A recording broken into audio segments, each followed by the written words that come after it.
Hi, ಎಲ್ಲರಿಗೂ ನಮಸ್ಕಾರ. ನೀವೆಂದಾದರೂ ಕುಂಬಳಕಾಯಿ ಗಿಡದ ಚಿಗುರಿನ ಎಲೆಗಳಿಂದ ಮಾಡಿದಂತಹ ಹಾಲ್ ಸಾಂಬಾರ್ ಯಾವತ್ತಾದರೂ ಟ್ರೈ ಮಾಡಿದ್ದೀರಾ? ಮಾಡಿಲ್ಲ ಅಂತಂದ್ರೆ ಇವತ್ತೇ ಟ್ರೈ ಮಾಡಿ ನೋಡಿ. ಒಮ್ಮೆ ಮಾಡಿದ್ರೆ ಈ ರುಚಿನ ನೀವು ಎಂದೂ ಮರೆಯೋದಿಲ್ಲ.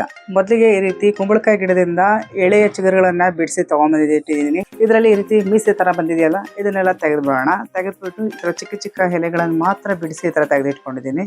ಈ ರುಚಿಕರವಾದಂತಹ ಹಾಲ್ ಸಾಂಬಾರ್ ಮಾಡೋದಕ್ಕೆ ಸೊಪ್ಪಿನ ಜೊತೆಗೆ 1 ಬಟ್ಲಷ್ಟು ಅವರೆಬೇಳೆ, 2 ಈರುಳ್ಳಿ ತೊಗೊಂಡಿದ್ದೀನಿ, ಒಂದು ಒಗ್ಗರಣೆಗೆ, ಒಂದು ಬೇಯಿಸೋದಕ್ಕೆ, ಹಾಗೆ ಒಂದು 3 ಚಮಚದಷ್ಟು ಎಣ್ಣೆ, ಬೇಯಿಸೋದಕ್ಕೆ ಒಂದು 8 ಹೆಸರು ಬೆಳ್ಳುಳ್ಳಿ, ಹಾಗೆ ಒಗ್ಗರಣೆಗೆ ಒಂದು 8 ಅಷ್ಟು ಬೆಳ್ಳುಳ್ಳಿ ತೊಗೊಂಡಿದ್ದೀನಿ, 3 ಚಮಚದಷ್ಟು ಸಾಂಬಾರ್ ಪುಡಿ, ಅರ್ಧ ಲೀಟರಷ್ಟು ಹಾಲು, ರುಚಿಗೆ ತಕ್ಕಷ್ಟು ಉಪ್ಪು, ಒಂದು ಅರ್ಧ ಚಮಚದಷ್ಟು ಸಾಸಿವೆ, 1 ಬಟ್ಟಷ್ಟು ಅವರೆಬೇಳೆನ ಮೊದಲಿಗೆ ನೀರು ಹಾಕಿ ಚೆನ್ನಾಗಿ 2 ರಿಂದ 3 ಸಾರಿ ವಾಶ್ ಮಾಡಿ ಬೇಯಕ್ಕೆ ಇಟ್ಕೊತಾ ಇದ್ದೀನಿ.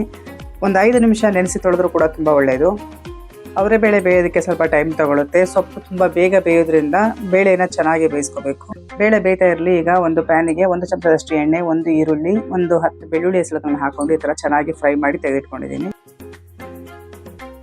ಈಗ ಸೊಪ್ಪನ್ನು ಚೆನ್ನಾಗಿ 1-2 ಸಾರಿ ವಾಶ್ ಮಾಡಿ, ಈಗ ಬೇಳೆ ಚೆನ್ನಾಗಿ ಬೆಂದಿದೆಯಾ ಅಂತ ಹೇಳಿ ಒಂದ್ಸರಿ ಚೆಕ್ ಮಾಡ್ಕೊಳ್ಳೋಣ. ಸೊಪ್ಪು ತುಂಬ ಬೇಗ ಬೇಯೋದ್ರಿಂದ ಬೇಳೆ ಬೆಂದ ಬೇರೆಯೇ ಸೊಪ್ಪು ಬೇಳೆ ಬೆಂದಿದೆ. ಈಗ ಇದಕ್ಕೆ ಚೆನ್ನಾಗಿ ಸೊಪ್ಪನ್ನೆಲ್ಲ ವಾಶ್ ಮಾಡಿ ಸೇರಿಸ್ಕೊಳ್ಳೋಣ. ಕುಂಬಳಕಾಯಿ ಮಾತ್ರ ಎಲ್ಲರೂ ಚೆನ್ನಾಗಿ ಹೆಚ್ಚಾಗಿ ಬಳಸ್ತೀವಿ, ಆದರೆ ಕುಂಬಳಕಾಯಿ ಎಲೆಗಳನ್ನು ಹೆಚ್ಚಾಗಿ ಯಾರು ಬಳಸೋದಿಲ್ಲ. ಕುಂಬಳಕಾಯಿ ಎಲೆಗಳಲ್ಲಿ ಪೋಷಕಾಂಶಗಳು ಸಮೃದ್ಧವಾಗಿದೆ. ಇದರಿಂದ ಮಾಡಿದಂತಹ ಅಡುಗೆ ಕೂಡ ತುಂಬ ರುಚಿಯಾಗಿರುತ್ತೆ, ಆರೋಗ್ಯಕ್ಕೂ ಸಹ ತುಂಬ ಒಳ್ಳೆಯದು. ಎಲೆಗಳನ್ನೆಲ್ಲ ಸೇರಿಸ್ಕೊಂಡ ಮೇಲೆ ರುಚಿಗೆ ತಕ್ಕಷ್ಟು ಉಪ್ಪನ್ನು ಹಾಕಿ ಚೆನ್ನಾಗಿ ಮಿಕ್ಸ್ ಮಾಡ್ಕೋಬೇಕು. ನೀರು ಜಾಸ್ತಿ ಹಾಕೋಬೇಡಿ. ಮೊದಲೇ ಬೇಳೆ ಬೇಯ್ತಾ ಇರಬೇಕಾದ್ರೆ ಅದರಲ್ಲೂ ಸ್ವಲ್ಪ ನೀರಿದೆ. ಇದು ಹಬೆಯಲ್ಲಿ ಸ್ವಲ್ಪ ಚೆನ್ನಾಗಿ ಬೆಂದ್ಕೊಳ್ಳುತ್ತೆ. ಇದು ಚೆನ್ನಾಗಿ ಒಂದ್ಸರಿ ಮಿಕ್ಸ್ ಮಾಡ್ಕೊಳ್ಳೋಣ ಈ ರೀತಿ. ಮತ್ತೆ ಮೇಲಿಂದ ಹಾಲು ಮತ್ತು ಖಾರ ಎಲ್ಲ ರುಬ್ಬ ಹಾಕೋದ್ರಿಂದ ಮೊದಲೇ ನೀರು ಜಾಸ್ತಿ ಹಾಕೋಬಾರ್ದು. ಸಾಂಬಾರು ತೆಳು ಆಗಿ ಹದ ಹಾಳಾಗುತ್ತೆ.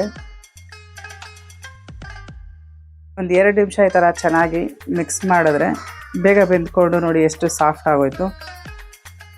ಈಗ ಮಿಕ್ಸಿ ಜಾರಿಗೆ ತಣ್ಣಗಾಗಿರುವಂತಹ ಈರುಳ್ಳಿ ಹಾಗೂ ಬೆಳ್ಳುಳ್ಳಿಗೆ ಹಾಕ್ಕೊತಾ ಇದ್ದೀನಿ. ಇದಕ್ಕೆ ಒಂದು 3 ಚಮಚದಷ್ಟು ಸಾಂಬಾರು ಪುಡಿನ ಹಾಕ್ಕೊಂಡು ನೀರು ಹಾಕ್ಕೊಂಡು ರುಬ್ಕೊಂಬರೋಣ. ಒಂದು 2 ಚಮಚದಷ್ಟು ತೆಂಗಿನಕಾಯಿ ತುರಿ ಸೇರಿಸ್ಕೊಂಡ್ರು ಸಹ ತುಂಬಾ ಚೆನ್ನಾಗಿರುತ್ತೆ. ಇಷ್ಟಾದರೆ ಸಾಕು. ಇದು ಕುದೀತಾ ಇರುವಂತಹ ಬೇಳೆ ಹಾಗೂ ಸೊಪ್ಪಿಗೆ ಖಾರ ಹಾಕಿ ಮಿಕ್ಸಿ ಜಾರಿಗೂ ಸ್ವಲ್ಪ ನೀರನ್ನು ಸೇರಿಸಿ ಚೆನ್ನಾಗಿ ಮಿಕ್ಸ್ ಮಾಡಿ ಲಿಡ್ ಕ್ಲೋಸ್ ಮಾಡಿ ಒಂದು 5 ನಿಮಿಷ ಬೇಯಿಸ್ಕೊಳ್ಳೋಣ ಲೋ ಫ್ಲೇಮ್ನಲ್ಲಿ. ಇದು ಉಪ್ಪು ಖಾರ ಎಲ್ಲ ಚೆನ್ನಾಗಿ ಹಿಡಿದ್ಮೇಲೆ ಒಂದು ಅರ್ಧ ಲೀಟ್ರಷ್ಟು ಹಾಲನ್ನು ಹಾಕ್ಕೊತಾ ಇದ್ದೀನಿ. ಹಾಲು ಹಾಕ್ಕೊಂಡು ಒಂದ್ಸರಿ ಚೆನ್ನಾಗಿ ಈ ಥರ ಮಿಕ್ಸ್ ಮಾಡಿಕೊಂಡು ಮತ್ತೆ ಒಂದು 5 ನಿಮಿಷದಷ್ಟು ಚೆನ್ನಾಗಿ ಕುದಿಸ್ಕೊಳ್ಳೋಣ. ಉಪ್ಪು ಖಾರ ಹಾಲು ಎಲ್ಲನೂ ಸಹ ಚೆನ್ನಾಗಿ ಹೊಂದ್ಕೋಬೇಕು. ಈಗ ಲಾಸ್ಟ್ನಲ್ಲಿ ಒಗ್ಗರಣೆ ಕೊಟ್ಕೊಳ್ಳೋಣ. ಒಗ್ಗರಣೆ ಪ್ಯಾನಿಗೆ ಒಂದು 2 ಚಮಚದಷ್ಟು ಎಣ್ಣೆ ಹಾಕ್ಕೊಂಡಿದ್ದೀನಿ. ಎಣ್ಣೆ ಕಾದ ನಂತರ ಅರ್ಧ ಚಮಚದಷ್ಟು ಸಾಸಿವೆ ಸಿಡಿದ ನಂತರ 1 ಈರುಳ್ಳಿ, ಜಜ್ಜಿದಂತಹ ಬೆಳ್ಳುಳ್ಳಿ ಹಾಕ್ಕೊಂಡು ಚೆನ್ನಾಗಿ ಫ್ರೈ ಮಾಡ್ಕೊಳ್ಳೋಣ. ಇದು ಗೋಲ್ಡನ್ ಬ್ರೌನ್ ಆಗಬೇಕು, ಅಲ್ಲಿವರೆಗೂ ಫ್ರೈ ಮಾಡ್ಕೊಳ್ಳೋಣ. ಈ ಸುವಾಸನೆಯ ಒಗ್ಗರಣೆಯನ್ನು ಕುದಿತಿರುವಂತಹ ಸಾಂಬಾರ್ಗೆ ಹಾಕೋಣ.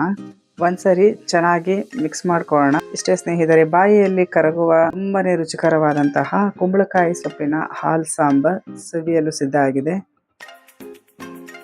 ಇದು ಮುದ್ದೆ ಮತ್ತು ಅನ್ನ ಜೊತೆಗೆ ಸೂಪರ್ ಕಾಂಬಿನೇಷನ್. ಈ ರೆಸಿಪಿ ನಿಮಗೆ ಇಷ್ಟ ಆಗಿದ್ರೆ ಒಂದು ಲೈಕ್ ಮಾಡಿ, ಸ್ನೇಹಿತರ ಜೊತೆ ಶೇರ್ ಮಾಡಿ. ಬಿಸಿ ಬಿಸಿ ಹಾಲ್ ಸಾಂಬಾರು ಬಿಸಿ ಬಿಸಿ ಮುದ್ದೆ ತಿಂತಾ ಇದ್ರೆ ನಾನ್ ಸ್ಟಾಪ್ ಬ್ಯಾಟಿಂಗ್ ಗ್ಯಾರಂಟಿ. ಇಂತಹ ಸುಲಭವಾದ ಮತ್ತು ರುಚಿಕರವಾದ ಹಳ್ಳಿ ಸ್ಟೈಲ್ ಅಡಿಗೆಗಳಿಗಾಗಿ ನಮ್ಮ ಪೇಜ್ ಫಾಲೋ ಮಾಡೋದನ್ನು ಮರಿಬೇಡಿ. Wow, super! ಈ ರೆಸಿಪಿನ ನೀವು ಒಂದ್ಸರಿ ಟ್ರೈ ಮಾಡಿ ಹೇಗೆ ಬಂತು ಅಂತ ಹೇಳಿ ಕಮೆಂಟ್ ಮೂಲಕ ಹಂಚ್ಕೊಳ್ಳಿ.